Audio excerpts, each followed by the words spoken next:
वंदे गो कृषि मातरम पर्यावरण साथियों, आज हमारे बीच में संभल के कलेक्टर साहब, आपका नाम?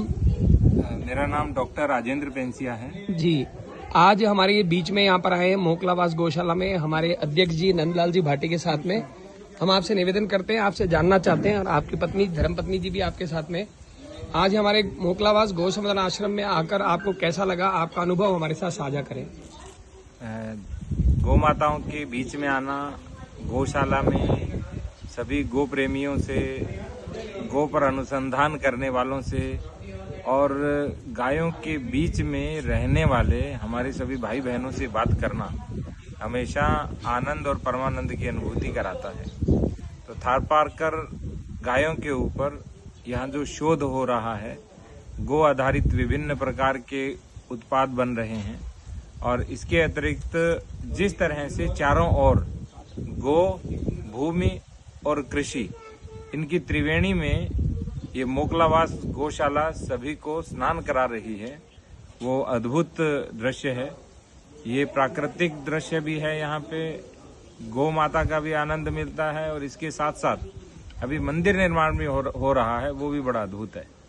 जो मैंने यहाँ पे परंपरागत रूप से जो छोटे छोटी बैलगाड़ियाँ देखी, उसके अलावा हमारे चक्की के पार्ट हैं, चाहे घंटा है, यहाँ की साबुन है, दंत धावन है, या एल्केलाइन वटी है, और सबसे बड़ी बात, आजकल हम जो डिश बार यूज करते हैं, यदि वो डिश बार बर्तन के ऊपर चिपकी रह जाए, यदि किसी भी बर्तन को आप दोबारा धोगे तो फिर से झाग निकलना शुरू हो जाता है, तो वो कैंसर कारक होती है।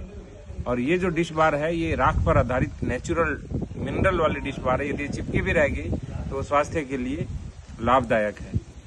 तो मेरा मानना है कि यदि यहाँ आए तो कहीं नहीं आए, ऐसी अनुभूति हो रही है। और भविष्य में जब कभी भी मैं जोधपुर आऊँगा, इस सूर्य नगरी जोधपुर आऊँगा, तो मैं इस गौशाला में अवश्य आऊँगा। और मैं विशेष रूप से नंदलाल भाटी जी का धन्यवाद दूंगा। इतने दिन दूरभाष पे चर्चा हो रही थी, वार्ता हो रही थी, लेकिन आज साक्षात जो वो स्पर्श है और गौ के साथ रहने का जो आनंद है, वो मुझे मिला।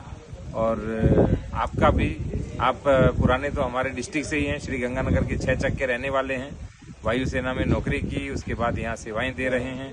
इसके लिए आपका भी बहुत बहुत धन्यवाद और साधुवाद। और मैं चाहूँगा कि आप लोग भी एक बार इस गौशाला में आएँ, गौ माताओं से आशीर्वाद लें, और गो ग्रास और गोदान अवश्य करें, ये मैं हमेशा कहता हूँ। क्योंकि हमारी परंपरा रही है कि अपनी आय का 10% दान देना। वो दान मंदिर में हो सकता है, वो दान गौशाला में हो सकता है, वो दान गुरुकुल के हो सकता है, या अन्य किसी भी प्रकल्प में हो सकता है। तो वो अवश्य आना चाहिए, दान करना चाहिए, ताकि गौशाला आगे बढ़े। बहुत बहुत धन्यवाद कलेक्टर साहब।